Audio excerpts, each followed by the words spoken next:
This is resetting the maintenance light or oil light for a 2012, 2010, 2011 Honda Pilot.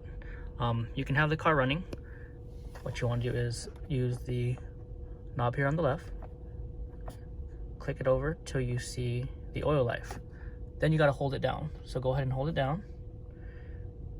And this should hold down for over 10 seconds. Sometimes I've noticed you got to do a double hold, or you hold it for 30 seconds. So when it starts blinking, you can hold it and then you can let it go again. Let it go, hold it again. It's gonna blink again.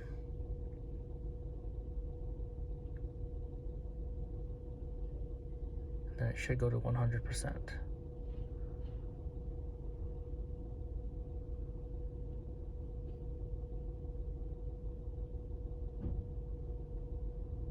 If it doesn't do it, I let go and I hold it again.